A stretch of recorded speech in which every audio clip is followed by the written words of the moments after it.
Students, اب ہم ابو العباس الصفا کے دور کے اہم کارناموں پہ ایک نظر ڈالیں گے، تفصیل سے دیکھیں گے۔ تو پہلے عباسی خلیفہ عبداللہ الصفا نے جس صورتحال میں اقتدار سنبھالا تھا وہ ان کے لیے کچھ زیادہ تسلی بخش حالات نہیں تھے۔ اندرونی اور بیرونی مسائل کے علاوہ مخالف اور معاندانہ قوتیں نوزائیدہ عباسی مملکت کے لیے مستقل خطرہ تھیں۔ ایسے حالات میں الصفا نے جس حوصلے اور تدبر سے حالات کا مقابلہ کیا اور بخوبی امور کو سر انجام دیا، وہ اس کی ہمت اور تدبر اور آہنی عزم و ارادہ کی مقبولتی تصویر ہے۔ اس کے کارہائے نمایاں کیا تھے وہ ہم دیکھیں گے۔ ایک تو یہ تھا کہ بغاوتوں کا سد باب کیا، جو اس کے دور میں مختلف ایریاز میں لوگوں نے اس کے خلاف بغاوتیں کی، ان کا کامیابی کے ساتھ سد باب کیا۔ مروان ثانی کے قتل نے عالم اسلام میں ایک بحرانی اور غیر یقینی صورتحال پیدا کر دی تھی۔ بنو امیہ کے افراد مختلف صوبوں میں اعلیٰ مناصب پر فائز سے، وہ فوری طور پر اس نے نئی صورتحال سے مصالحت کا یہ جو نئی سچویشن تھی اس میں مصالحت کا سوچ بھی نہیں سکتے تھے۔ چنانچہ انہوں نے یکے بعد دیگرے عباسی حکومت کے خلاف علم بغاوت بلند کیا۔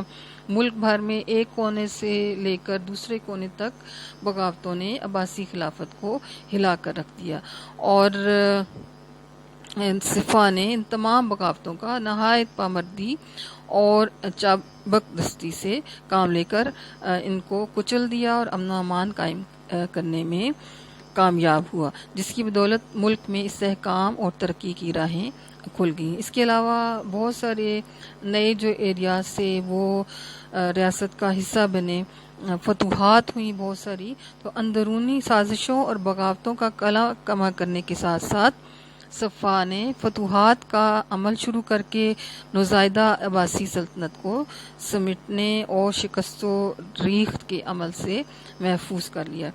چین، ترکمانستان اور روم کی حکومتوں نے سرحدی علاقوں میں جب شورش کی تو اس نے چینیوں اور ترکستانیوں کے خلاف طاقت استعمال کر کے ترکستانی حکمرانوں کو اپنا مطیع و فرما بردار بنایا، چین کو اسپائی پر مجبور کر دیا۔ رومیوں کے ہاتھوں وقتی طور پر اس نے شکست کھائی تھی، لیکن ان کے ساتھ روش جو ہے وہ اختیار کر کے ایسی روش اختیار کی کہ سرحدات اسلام جو تھیں، اسلامی ریاست کی جو سرحدیں تھیں، ان کا تحفظ کرنے میں یہ کامیاب رہا۔ اور یہ فتوحات نہ صرف اس کی کامیاب خارجہ پالیسی کی دلیل ہے، بلکہ دانش کے علاوہ اس کی ہمت اور جارحانہ روش کی بھی عکاسی کرتی ہیں۔ ابو العباس الصفا کے دور کے کارناموں میں سے ایک یہ بھی تھا کہ علوی خطرات کی روک تھام کی گئی۔ بنو عباس نے اپنی دعوت کی بنیاد اہل بیت رسول، آل محمد اور بنو ہاشم کے نام پر اٹھائی تھی۔ دعوت عباسی کے مختلف مراحل کے دوران تحریک میں شامل عناصر اسی تصور کے تحت متحد اور منظم رہ کر کام کرتے رہے، لیکن کامیابیوں کے بعد عباسیوں نے جب خلافت اپنے ہاں منتقل کر لی تو اس کے رد عمل کے طور پر عباسیوں اور علویوں اور فاطمیوں کے درمیان کشمکش کا ایک خطرناک دور شروع ہوتا ہے۔ عباسیوں کو اپنے مد مقابل جو فریقین تھے ان کی عوامی مقبولیت کا احساس تھا، لہٰذا اس نے اس نازک موقع پر علویوں کے ساتھ سخاوت، بخشش اور فیاضی کی حکمت عملی اختیار کی۔ اس طرح اپنے فریق مخالف کو صفا نے سوچنے سمجھنے اور فوری طور پر پلاننگ کرنے کی جو مہلت تھی وہ حاصل کرتا گیا۔ جب علوی اور فاطمی میدان عمل میں اترے تو بہت سا قیمتی وقت ضائع کر چکے تھے۔ عباسی خلافت استحکام حاصل کر چکی تھی، لہٰذا فاطمیوں اور علویوں کے لیے کامیابی کی راہیں مسدود ہو گئیں۔ اور عباسی خلافت کی شکست و ریح کا عمل جو تھا وہ آسان نہیں رہا۔ اس کے علاوہ امن و امان کا قیام بھی اس کے کارناموں میں شمار ہوتا ہے۔ ملک بھر میں لا قانونیت، بدامنی اور قتل و غارت کی جو فضا قائم ہو چکی تھی، اس سے عہدہ برا ہونا نئے خلیفہ کے لیے ایک صبر آزما اور مشکل مرحلہ تھا۔ اس موقع پر تھوڑی سی غفلت یا غلط حکمت عملی عباسیوں کے لیے تباہی کا باعث بن سکتی تھی، لیکن ابو العباس عبداللہ الصفا نے صورتحال کے مطابق بروقت اقدامات اٹھا کر جس طرح سے باغیوں کی سرکوبی کی، مخالف جو قوتیں تھیں ان کو لاچار و بے بس کیے رکھا اور دشمن کو سر اٹھانے سے پہلے ہی کچل دیا، وہ اس کی ہمت اور ذہانت اور حوصلہ مندی کی بیان مثال ہے۔ اس نے ابو جعفر منصور اور عیسیٰ بن موسیٰ جیسے لائق اور مدبر افراد خاندان جو تھے، ان کے تعاون اور مشاورت سے ہر طرح کے خطرات کا ڈٹ کر مقابلہ کیا اور اپنے مختصر دور حکومت میں ملک میں امن و امان قائم کر کے عوام و خواص کو یہ باور کروا دیا کہ نئی عباسی حکومت کوئی بچوں کا کھیل نہیں ہے کہ شورش پسندوں کی من مانیوں کے سامنے بآسانی ہتھیار ڈال دے۔ ملک میں امن و امان کے قیام سے خلافت کے قیام و دوام کے لیے جو ہے وہ امن و امان کا قیام اس کے لیے بہت زیادہ ضروری تھا۔ الصفا نے ملک میں امن و امان بحال کر کے لوگوں کے دلوں میں اطاعت اور فرمانبرداری کے جذبہ کو بھی فروغ دیا۔ اس کے علاوہ نظم و نسق جو ہے وہ دیکھتے ہیں کہ الصفا کے دور میں نظم و نسق کس طرح سے بہتر طریقے سے سنبھالا گیا۔ تو بنو امیہ کے خاتمے کے بعد ملک میں کوئی باقاعدہ نظم و نسق موجود نہیں تھا۔ اس خلا کو صفا نے پورا کر کے مملکت کو زندگی اور تابندگی بخش دی۔ اس نے مملکت کے دور اور نزدیک کے علاقوں کی حد بندی کرائی، وہاں اپنے قریبی رشتہ داروں کو گورنر مقرر کیا۔ ابو جعفر منصور کو جزیرہ، آذربائیجان، آرمینیا اور اپنے چچا داؤد کو مدینہ منورہ، مکہ معظمہ، یمن اور یمامہ، اور دوسرے جو چچا تھے عبداللہ کو شام، ایک بھتیجے کو کوفہ اور سلیمان بن علی کو بصرہ، بحرین، عمان اور اہواز، اور ابو مسلم خراسان کا والی مقرر کیا۔ مصر کی جو حکومت تھی ابو اون عبد الملک بن یزید کے سپورٹ کر۔ ابو العباس الصفا پہ یہ بھی اعتراض کیا جاتا ہے کہ اس نے تمام مناصب اپنے رشتہ داروں کو دیے اور خویش برداری کا ثبوت دیا، لیکن چونکہ عباسی خلافت اپنے ابتدائی دور میں سے گزر رہی تھی اور مخالفین کا نرغہ اور حصار بڑا مضبوط تھا، اس لیے مختلف مقامات پر ایسے افراد کی تقرری کی ضرورت تھی جن کی وفاداریاں نئی مملکت کے ساتھ شک و شبہ سے بالا ہوں، لہٰذا اس کی یہ حکمت عملی ایک سیاسی ضرورت تھی، اور ان حالات میں اپنے وفادار اور قریبی لوگوں کے علاوہ کسی دوسرے پر بھروسہ کرنا خالی از خطرہ نہ تھا۔ خاندان کے اس باہمی اتحاد اور ہم آہنگی کی بدولت عباسی اپنے تمام مد مقابل قوتوں کو شکست دینے میں کامیاب رہے۔ عباسی خلافت کو اپنے قیام کے روز اول سے ہی بے پناہ مشکلات کا سامنا تھا۔ جنگ و جدل نے بے یقینی کی فضا پیدا کر دی تھی، اقتصادی اور سیاسی صورتحال بھی نہایت مخدوش تھی۔ صفا نے دانش مندی اور سیاسی اور انتظامی سوجھ بوجھ سے کام لے کر نئے انتظامی اور سیاسی ڈھانچہ کی تعمیر کی اور اس طرح غیر یقینی حالات کا خاتمہ کر کے نئی مملکت کو استحکام بخشا۔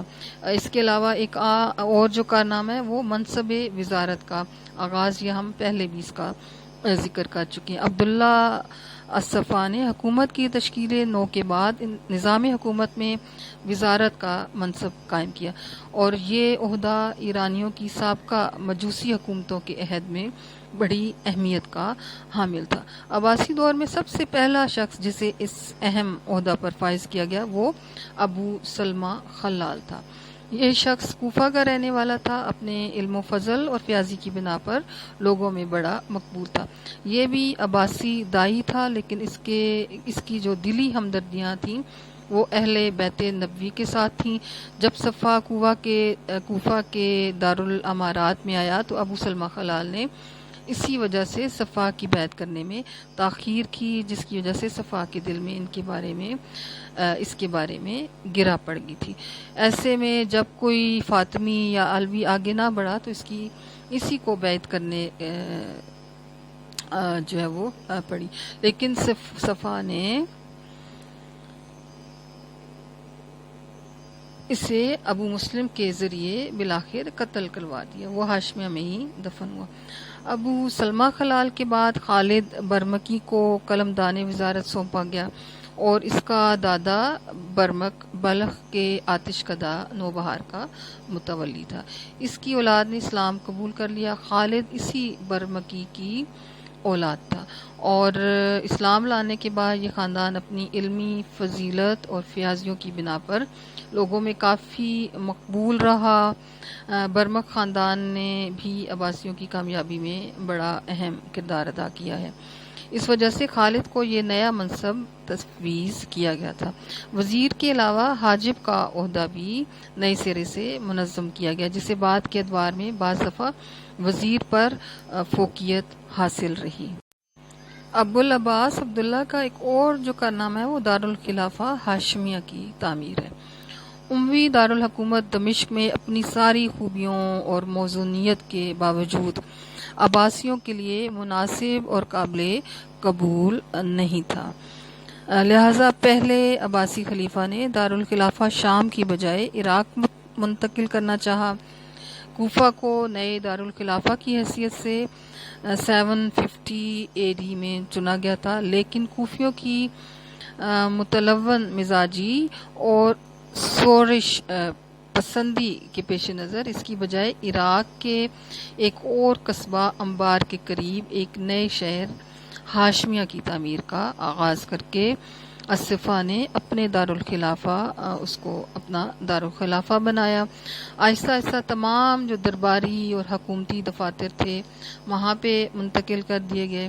اس لحاظ سے وہ پہلا عباسی حکمران ہے جس نے ملکی سیاست کی پیش نظر نئے دارالحکومت کی داغ بیل ڈالی۔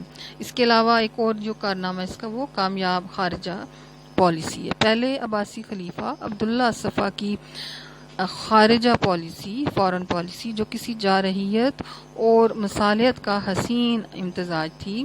عباسیوں کی سرحدیں چائنا، ترکستان اور روم کی مملکتوں کے ساتھ ملتی تھیں۔ تینوں حکومتیں بنو امیہ کے زمانے سے مسلمانوں کے خلاف صف آرا تھیں۔ الصفا نے تینوں مد مقابل مخالف حکومتوں کی حیثیت، نوعیت اور قوت کا الگ الگ اندازہ کر کے ان کے خلاف جدا جدا حکمت عملی اختیار کی۔ چینیوں کو اپنے علاقوں تک محدود رکھنے کے لیے ان کے خلاف اپنی افواج روانہ کی اور جنگ تالاس 751 AD میں اس نے چینیوں کو مکمل شکست دے کر انہیں ترکستان کے اسلامی علاقوں سے دستبردار ہونے پر مجبور کر دیا۔ آپ نے جنگ تالاس کی جو تاریخ ہے وہ یاد رکھنی ہے، اس کا یاد رکھنا ہے 751 عیسوی میں، اور چائنا کے ساتھ اس کی یہ جنگ ہوئی تھی۔ اس طرح ترکستان کا علاقہ ہمیشہ کے لیے اسلامی سلطنت کا حصہ بن گیا۔ ایشیائی کوچک کا علاقہ بنو امیہ کے زمانے سے مسلمانوں اور رومیوں کے درمیان میدان کارزار بنا رہا۔ خلافت عباسیہ کے قیام کے بعد رومیوں نے سرحدی علاقوں میں پیش قدمی کر کے کچھ علاقے جو تھے ان پر قبضہ کر لیا اور مسلمان آبادی کو تحت کیا، لیکن دوسرے محاذوں پر پوری طرح الجھنے کی وجہ سے الصفا نے رومیوں کے ساتھ وقتی طور پر صلح کی پالیسی اپنا کر رومی خطرہ کو ٹال دیا۔ ابو العباس الصفا کو خلافت بنو عباس کا بانی بھی کہا جاتا ہے۔ منصب خلافت پر فائز ہونے کے بعد صفا کو بڑے گھمبیر مسائل اور کٹھن حالات کا سامنا تھا۔ بغاوتیں عام تھیں، نظم و جو تھا وہ مفقود تھا اور خزانہ خالی تھا، اور ملک بھر میں عام بے چینی کی فضا قائم تھی۔ مخالف اور معاند اموی اور الوی میدان عمل میں موجود تھے۔ ان مخدوش حالات میں الصفا نے بڑے تدبر، ہوش مندی، حوصلہ، آہنی عزم اور ارادہ اور سخت گیر اقدامات کی بدولت ملک سے بغاوت اور سازش اور فتنہ فساد کے تمام دروازے بند کرنے کی کوشش کی۔ اس سے پہلے بانی خلیفہ کی حیثیت سے ملکی نظم و نسق میں ٹھہراؤ اور یقین پیدا کیا، اور انتشار کا سر کچل کر خلافت عباسی کی صورت میں عالمی اسلام کو ایک مضبوط مرکز فراہم کر دیا، جو صدیوں بعد تک دنیا اسلام کی شیرازہ بندی اور علمی تہذیبی ترقی کا باعث بنا رہا۔ چنانچہ مندرجہ بالا عظیم الشان کارناموں کی بدولت جو ہم نے پہلے ذکر کیا جن کارناموں کا، اس وجہ سے اسے خلافت عباسیہ کا اولین معمار اور بانی قرار دیا جا سکتا ہے۔